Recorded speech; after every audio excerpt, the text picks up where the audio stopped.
they still have, ONIC still has other options. They might go for actually a Harith gold laner, or they might go for another fighter for the gold lane. We've seen that a lot happening. It's there in the meta right now, going for 2 fighters in both the XP lane and the gold lane. Will they do it for this match, or will they have something else to say? We're still waiting for Kyrie to see who is he going to pick. Esmeralda. Pick it. Yep, we have an Esmeralda pick.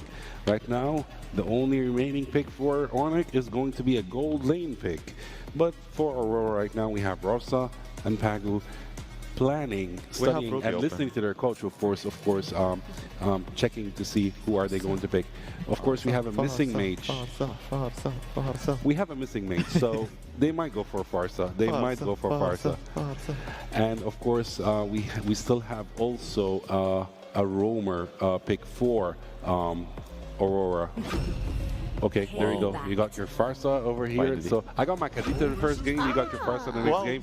Okay.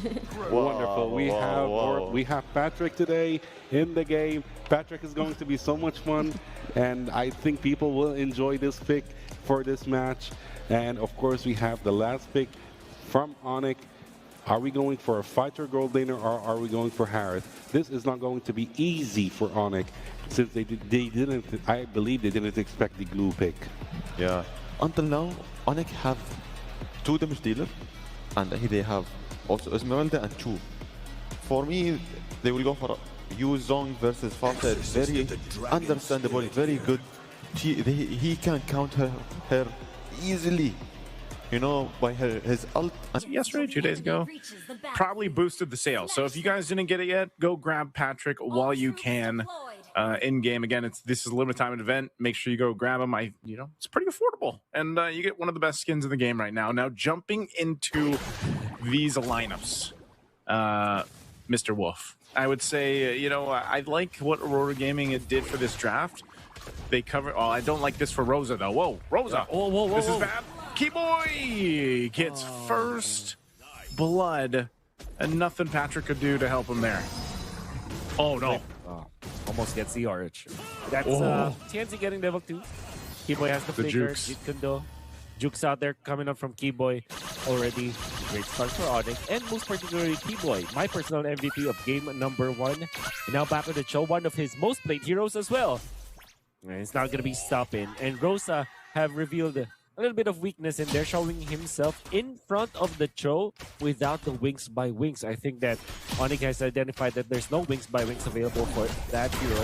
No flicker as well, because they opted to go for the Pierce fight. That's why Keyboy was able to run him down. Yeah, that's anytime that you have this early first blood like that, glue Roam works a little different, but we've seen it work wonders for Aurora Gaming just days ago when they debuted it. And now this turtle is for the taking. It's going to be started up. RWM dropped down. TNC waiting for Lunar to join the fight, but it's just gone so quick. ONIC securing the objective, and they'll disengage after that. Sans is in grand finals for popping the ultimate, knowing that doesn't have to go for any kind of exchange now for ONIC. They are leading by 1,000 gold now. Keyboy is not level 4 yet, despite that turtle they come out from ONIC, which is interesting. But Pagu is also well away from his own ultimate, so we're not gonna see angry Patrick, angry muscle-laden Patrick. Oh, the kick though, Pagu is dead. Oh man, you don't want to see that on the glue. As soon as that kick's available, and like I said, keep getting back and make it work. It's actually getting punched here. Tell me he survives again. Keyboy makes it happen. And this is why you were saying, this is one of his best, one of his most played, one of his signature picks. The Cho is just a menace for the opposing team dealing with it. And you have to think that all those little moves that Keyboy is doing, that all those minor delays around this side of the map of Aurora Gaming, that all compounds. It all adds up, eventually leading into these skirmishes, these first objective takes, and it's something that can really affect the course of the game, especially in the early game, as it already has. So as that Way of the Dragon is available, he could always go for a kick, even if it's just to essentially get a Purify out, especially from Rosa. That makes things easier for ONIC to set up later. So for Aurora Gaming, based on how this beginning of the game has gone, you know, nothing on the board just yet. It's not anything too crazy. This 2,000 gold lead that ONIC has is still definitely in a place of contention for Aurora Gaming. Even this first turtle, if they somehow are in a better position to fight for this next turtle, that would be great. If they can take out a member from ONIC, then that would be even better. But as we've seen here, Wolf, like the fact that they have a clogged gold lane is going to take a little bit longer to build up. They need that. Pagu's actually going to go ahead and try to drag Lutfi back here, but it's a little bit too risky, so the Feathered Airstrike dropped down. Now that's actually a big resource out here for Aurora Gaming as they want to go ahead and set up around this turtle.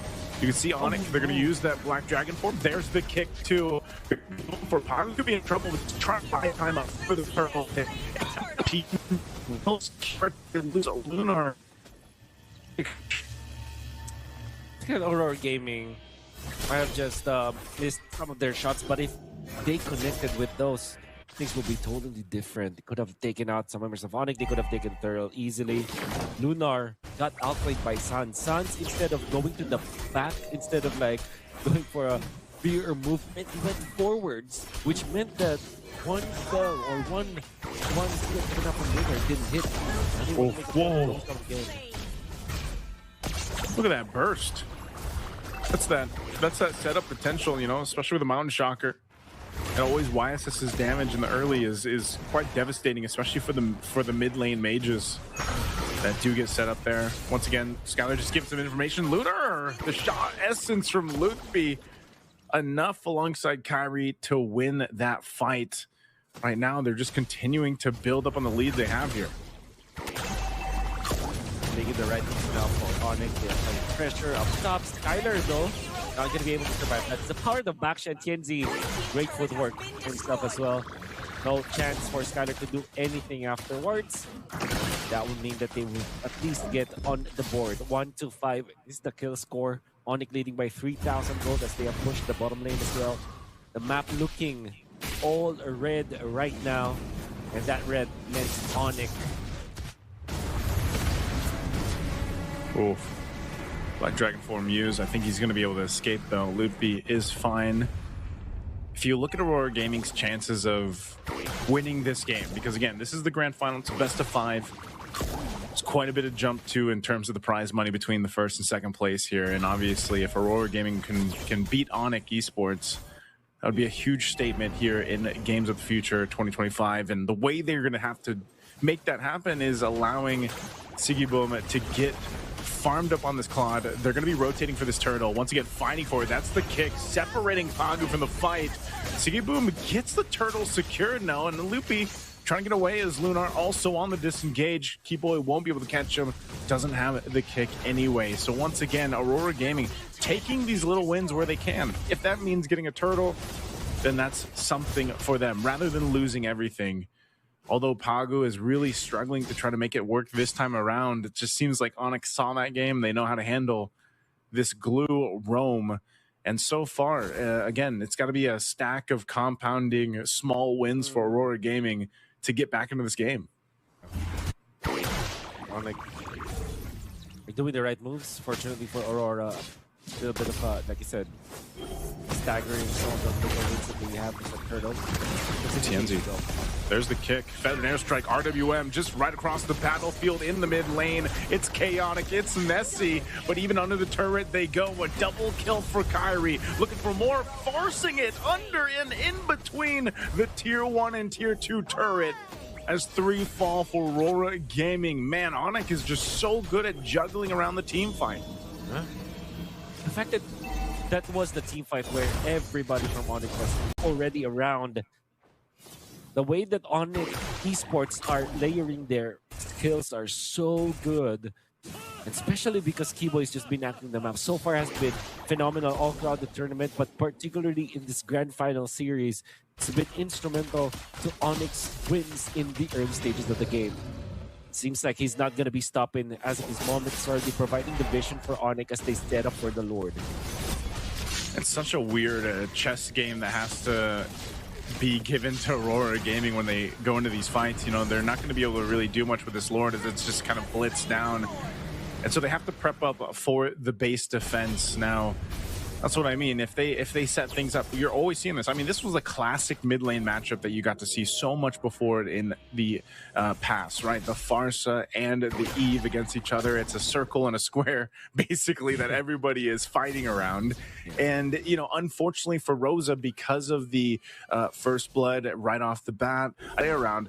But that's also much easier when you have someone like Keyboy so proactive on the Cho, starting things up. And with this Lord, it's going to make its way to that tier 2 turret. This is going to be an easy take for them. Lord swinging away there. We'll see if Aurora Gaming holds on to their Holy Defense shields. Tier 2 up top also going to fall. So we'll see. Once again, there's the kick. Way the Dragon. Feathered Airstrike going to be dropped down as well, but they're all out of range. RWM dropped down as Lunar all to himself. He falls, and now one of the turret, Loopy, goes a little bit too overzealous, but still going to be able to survive. And now Pagu trying to bring back Keyboy, but he won't be able to do it either. So once again, ONIC completely fine. They'll get these shields down bot, mid, and top off that first Lord push. For when I saw him play this aggressive card, Farsa always on point with the Feathered Airstrike. I don't know how ONIC does it. Is it from the pressure coming up from Keyboy? Is it just positioning? It's just the way that they quickly react to what Aurora is doing when it comes to those team fights, because it's great to see how they are able to avoid that Feathered Airstrike. At this point in the game, Aurora Gaming does not have enough of team fighting tools from Sigiboom. Despite Sigiboom having this free item power spike, ONIC esports players are so tanky that Sigiboom will need another one, maybe another Maleficor on top of the items that he has right now. That means that somebody has to cut up the slack. Rosa has to deal the damage because TNZ, this guy is now playing an assassin. He's playing a utility jungler, more of a tanky role, more of a supplementing kind of role. I'm saying this, ONIC are avoiding the main DPS of Aurora Gaming in a masterful way, and Aurora Gaming has to solve this. It's very, again, it seems easier than it actually is with the way that ONIC is playing these team fights.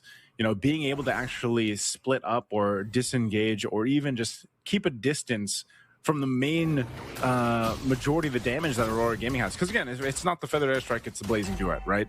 And it's been that target acquisition too that you see Keyboy, where he's more often than not actually getting Lunar, kicking Lunar or Pagu away from the team, and then they isolate them, and you know, they get the automatic kill, plus they stay away from the main source of damage. So once that's expended, once the Blazing Duet and the Feathered Airstrike are gone, what left do you have other than the auto attacks, mainly from Sigiboom, right? And like you mentioned, in terms of itemization, ONIC, because of the massive lead that they have, the 10,000, they already have it. You see there too. Keyboy alone, man, he's got the Chastised Cauldron plus the Antique now.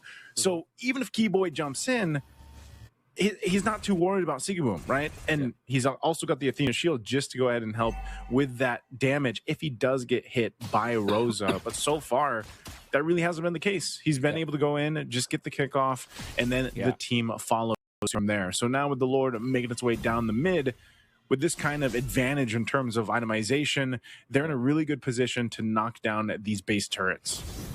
But I think Gun picked up by Sigiboom going in for utility instead of raw damage. Not sure if this will be enough against ONIC as of this moment, especially the presence of the Chastised Cauldron push already coming out from ONIC. Top turret going to be worked on here. This should be made quick work of the Black Dragon form drop down. There's the Feathered Airstrike. A couple shots on the minion waves, trying to keep them at bay. The turret's still going to stand because it was cleared out by Rosa. It's only mid turret down for now. ONIC should be able to get this top turret at least with this next wave pushing in. Are they going to go for cutoff here? They'll get the turret, and it looks like they might back off. That bottom wave not pushed in quite just yet, so ONIC playing it safe, disciplined, even with a almost 12,000 gold lead against Aurora Gaming in game 2. They will take their time. A bottom wave nearly pushing in. They might force this once again. Lutby doesn't have the Black Dragon form just yet. There's the Feathered Airstrike. Clearing out the minion wave, and Aurora Gaming will hold on to it, but Pagu might be in trouble. TNZ as well. TNZ going to be in trouble. Popping the Poissons under the turret. Still going to be able to live with 1 HP.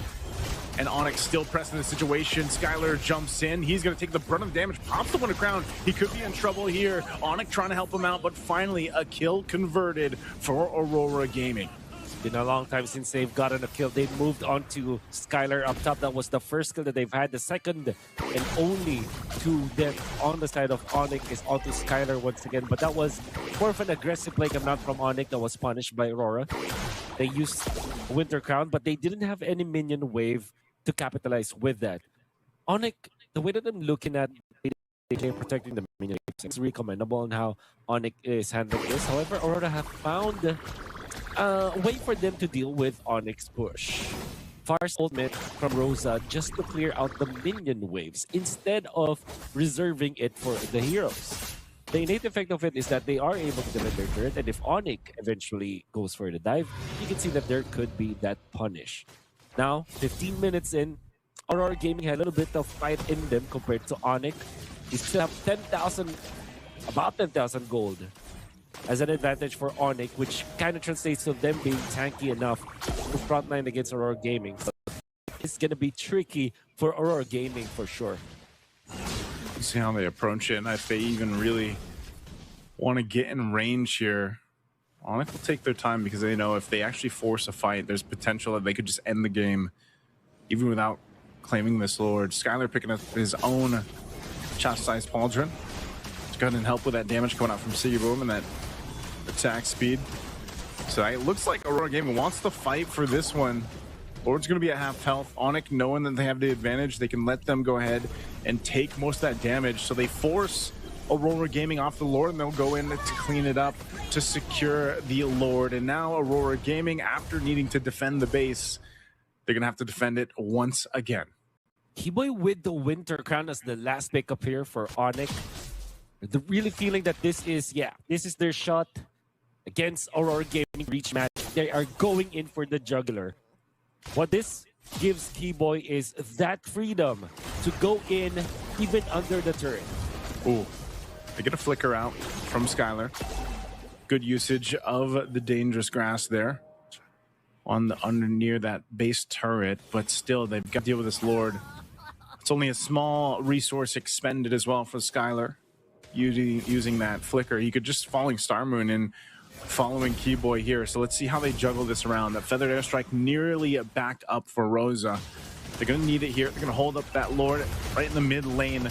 It's still going to be used to push them off. Pagu might be risking his own life just to buy time. Immortality bot as well. He's going to go down here. ONIC picks up a kill, but the Lord has been done well. Now the feathered airstrike dropped down, followed by the dragon of form. They're going to force the fight anyway. An RWM, a double for Sans. Lutfi could be in trouble here. The blazing duo with the Winter Crown. Nice setup from Siggy Boom as he BMIs back to safety. But the waves are pushed in, and ONIC can just lock on the base to take and secure game 2. Game number 2. The match point